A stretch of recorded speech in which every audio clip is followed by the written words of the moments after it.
जय हिंद, जय भारत, जय जवान, जय किसान। आज बड़े अफसोस के साथ कहना पड़ रहा है कि आज की लड़ाई पहले की लड़ाई से आज बड़ा अंतर है। जो पहली लड़ाई लड़ा है होमगार्ड जवानों को, जब आशा नहीं थी तब मैंने दिलाया सियात लड़के सुप्रीम कोर्ट, पैसे के आई नहीं हुई। और जब ये पा गए तो ये सब भूल गए होंगे। आज इनको थोड़ा सा इनके थाली में भोजन डाल दिया गया तो ये अपनी औकात एसोसिएशन की मर्यादा भूल गए। ये होमगार्ड, और चाहे महिला हो चाहे वो होमगार्ड जेंट्स हो, होमगार्ड के लिए मैंने देख लिया। मैं सब कुछ त्यागने के बाद इनका हक और अधिकार इनके परिवारों में खुशियाँ लाने का कार्य किया। मैंने अपनी नौकरी को दांव पे लगा दिया, ये इनको नहीं देख पड़ता। मैंने इनके परिवार देखा, अपने परिवार को नहीं देखा, ये भूल गया। मुझे तमाम पैसे का लालच दिया गया। 20 बार मेरे घर और मुख्यालय बुलाया गया। मैं इनको देखा, उनको ठुकरा दिया, पैसे को ठुकरा दिया। मैं नाम के लिए आया था। मैं पाप का पैसे जो पिछले कमाए हैं, लूटे हैं, बेवकूफ़ बनाए हैं, वो ऐसा काम नहीं। ईमानदारी के साथ कि इनका हक अधिकार मिलना चाहिए। शोषण जो हो रहा वो ख़त्म होना चाहिए। जिसका आदेश का अनुपालन नहीं किया, ये हेडक्वार्टर और सरकार जो बहुत कम दे के इनको समझा दिया, जो कम मिल रहा था, जो सारे हक अधिकार लेके वेतन ग्रेड से लेके जो और पुलिस कांस्टेबल का वेतन भत्ता मिलना था उसमें नहीं दिया। उसकी लड़ाई हम आखिरी लाइन पर पहुंच गए। इसके बाद किस तरीके से हम लोगों ने पैसा कमी, इस बार कमी पड़ा तो लगाते रहे सभी लोग कैसे न कैसे। जैसे झांसी साथ दिया उससे लड़ाई लड़ रहा हूँ। थोड़ा बहुत इधर उधर और आ गया, उससे लड़ाई लड़ रहा हूँ। अब आप देखिए, समीक्षा याचिका सब कुछ हो गया, समीक्षा याचिका पर लटका ले गए। कोर्ट का डाल देने से नहीं होता, आदेश निर्देश दिखाइए। जो 10 दिन का समय दिया गया था, 8 डेट लगी थी और 8 दिन का मुझे जब वो लगा देंगे तो 10 का 15 दिन का समय इनको मिलेगा। फिर 15 तारीख का जब दाखिल किए तो आज 18 तारीख में ये कागज़ सरकार की तरफ से आ गया है। यही कागज़ अगर पहले दे देते तो शायद ये केस फाइनल हो चुका। वो भी मजबूर, इनके सामने कोई रास्ता ख़त्म हो गया। सुप्रीम कोर्ट से मांगे, सुप्रीम कोर्ट से लिख के आ गया कि इस पे कोई सुनवाई आदेश निर्देश नहीं है। लिहाजा ऐसे केसों में हाई कोर्ट किसी का केस न रोका जाए, केस न रोका जाए, तत्काल इसको फैसला दिया जाए। तब इन्होंने दिया ये। हम समीक्षा उत्तर प्रदेश समीक्षा याचिका में हम उत्तर प्रदेश नहीं गए हैं और यही लंबित है। ये कागज़ है, अति मोटी आई है फाइल बन के। ये जो मेन था सरकार दिया वो कागज़, ये मैं आप लोगों को दिखा रहा हूँ, देख लीजिए। उसमें आवेदनिक अधिकारी कर्मचारी एसोसिएशन डाला। अब क्यों नहीं लिख दिया? ये तथाकथित है, लिख देते उनमें। क्यों लिख देते कि प्रदेश अध्यक्ष गलत है, एसोसिएशन गलत है, लिख देते। इसी पर वो हो तो है, जानते लगा लिख के दे देंगे। लेकिन सरकार हाई कोर्ट के आदेश से रजिस्टर्ड है, एसोसिएशन खड़ी है, ये अध्यक्ष बना है। तो अब सोच ले कमांडेंट, ये शासन सरकार मान लिया है। यदि अब इस पे तो आप नोटिस दिया तो गंभीर परिणाम भुगतने के लिए तैयार रहें। और जो इस पे नोटिस मुझको दिया है उनके मैं विरुद्ध हाई कोर्ट जा रहा हूँ, तैयार हो गया है, करीब करीब पहले तैयार हो चुकी, मानहान और जो हाई कोर्ट के आदेश का और रजिस्ट्रार के आदेश को नकारे हैं, उनको भुगतने के लिए वो कमांडेंट मुजफ्फरनगर, उन्नाव और आगरा, मिर्ज़ापुर ये तैयार रहे। इनके तैयार हो चुके हैं दस्तावेज। इन्होंने मरे 9 साल बच्चे का हत्या करके उस होमगार्ड को हाई कोर्ट बेल आने बहाल कर दिया, 2 लाख रुपया। मिर्ज़ापुर तैयार हो जाओ। आगरा को साबित हो गया 1,18,000 गलत मोहर, गलत उससे प्रमाणित करके पैसा निकाल लिया गया सरकार का। लखनऊ में दोहरा हरण में के मिश्रा से लेके रणधीर बाबू, सुरेश सिंह, ये कई उसमें मेन थे। माननीय मुख्यमंत्री, मुख्य सचिव श्रीमान दुर्गा प्रसाद शंकर सहाय के यहाँ से कैंप थे, दोहरा हरण हुआ है, उसमें मेन अधिकारी ये हैं। और कमांडेंट अपने कलम से पास किया, रणधीर बिल बनाए हैं, मेन के मिश्रा थे, बीओ सुरेश सिंह, एक खूब कतने अरब रुपया इन्होंने वहाँ सरकार के खजाना से लूटा है।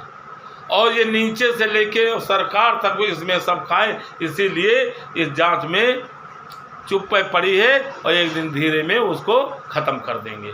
तो इसको भी लेके जा रहा हूँ और 4-5 ज़िले हैं जिनको लेके इनके अंजाम तक ज़रूर पहुँचाया जाएगा। हम लड़ाई घुस के लड़ रहे हैं। अभी कमांडेंट से मेरी हुई है एक होमगार्ड के, लेकिन वो होमगार्ड झूठ बोला, उसको पनिशमेंट मिलना चाहिए। उससे कहा गया लिख के दीजिए जो आपके साथ है। उसी की लड़ाई कमांडेंट की मेरे से हुई और वो इनकार कर गया। तो अब वो पूरे प्रदेश के यदि होमगार्ड कोई पीड़ित होता बगैर लिखित ले लिए, हम आगे कार्रवाई नहीं करेंगे। 3-4 जगह हमारे साथ खड़े रहे जिनको न्याय दिलाए और कमांडेंट भुगत गए और उनको होमगार्डों को बाल बांका नहीं हुआ। आगरा हो, चाहे उन्नाव से कुंवर वाला प्रकरण हो, कई जगह से हमारे साथ रहे, चाहे मिर्ज़ापुर हो, चाहे भदोई हो, हम अनहित नहीं होने दिया। जो हमारे ये संसद चट्टान और जो डरे वो मर गए। जैसे चुनाव में अभी उन्नाव से एक बार मेरे पास आए मीडिया, बोले, उसका मैं तमाम साथियों के साथ सब कहीं भेजा हूँ। तो अब तक शायद उनको हम बहाल करा के नौकरी करें, लेकिन कमांडेंट की ऐसी तैसी हो चुकी होती, मुकदमा तक पंजीकृत हो चुका होता। ये मेडिकल तरह भागते रहे इधर उधर। और यही प्रकरण मुजफ्फरनगर कमांडेंट का भी होने जा रहा है। इनकी फाइलें तैयार हो गई हैं, दाखिल होने जा रही। कानून के दरवाजे पर हम लोग पहुंच चुके हैं और इनको खामियाजा भुगतने के लिए कमांडेंट तैयार है। लेकिन होमगार्ड इतना गुजरा कि मुझे देख लेता, चंदा ना देना पड़े, देख न ले, तो मेरे साथ वो नहीं घूम रहा, अपने भविष्य साथ खिलवाड़ कर रहा, अपने बच्चों के साथ खिलवाड़ कर रहा है। कुछ लोग हैं का जो सहयोग आज 1% झांसी को देख करके कर लिए होते तो ये तंगई नहीं आता। तमाम पैसा खर्चा लगता है। इनकी मैं नियमावली का जो सब कोर्ट कहा था हाई कोर्ट, मैं इसके बाद तैयारी थी कि इसकी अब नहीं लड़ूंगा। ये लड़ाई में अगर कोई सहयोग आप भेजेगा, हम लोग तमाम पैसा अपने पास से लगा डरा है, अपना धंधा चौपट कर दिया, नौकरी चौपट कर दिया, अपने परिवार का वो तो हम घर से मजबूत थे तो चला ले गए, नहीं तो ऐसा नहीं हो पाता। इसके बाद होमगार्ड इनके हक की लड़ाई लड़ी जा रही और उसके बाद उनको बड़ी तकलीफ। और चुनाव में गए हैं, 10-10, 5-5 हज़ार रुपया देके गए हैं, न देखे और चुनाव से मुक्त हुए हैं। यही मेहनत कर लेते, ये तुम्हारे परिवार का बढ़ोतरी होती, बच्चे की फीस आ जाती या किताब आ जाती, कहते मेरे साथ अन्याय खुद अन्याय करवा रहे हैं, चाहे वो महिला होमगार्ड हो चाहे पुरुष होमगार्ड हो। फिर आएंगे तो अपनी, तो इसलिए अब बगैर लिखित ले लिए, ये तो सीख हो गई मेरे पास, बगैर लिखित ले लिए मैं आगे कोई कार्रवाई अब नहीं करूँगा। और चंदा आया तो मैं लड़ाई लड़ूंगा, नहीं वरना इस लड़ाई को जीत करके मैं हार मान लिया। एक तहसील स्तर जाइए, 1500 रुपया खराब होता है और पूरा दिन खराब होता है।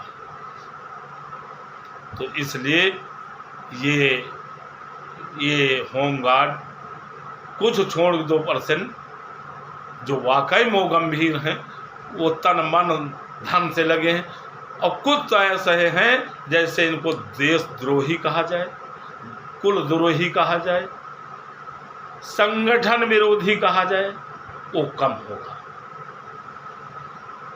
इनके अंदर ब्लेड नहीं रह गया, इनके अंदर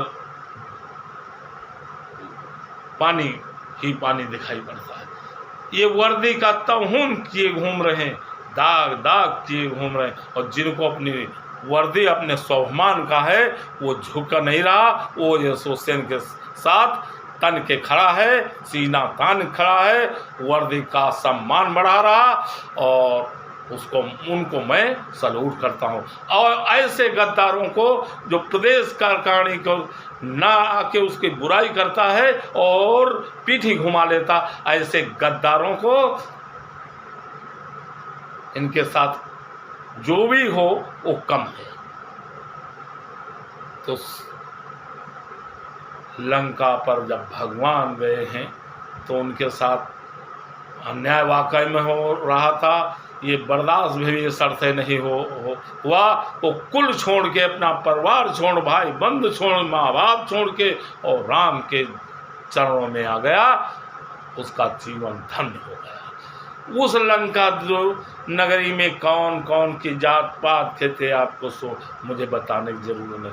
यही थोड़े लोग एसोसिएशन की नाक कटाए हैं और इस वर्दी को तार तार अपमानित कर रहे हैं। ऐसे लोगों को वर्दी धारण नहीं, ऐसे लोगों को वर्दी धारण किए घूम रहे हैं। मैं ऐसे लोगों को जिन शब्दों में निंदा की जाए वो कम है।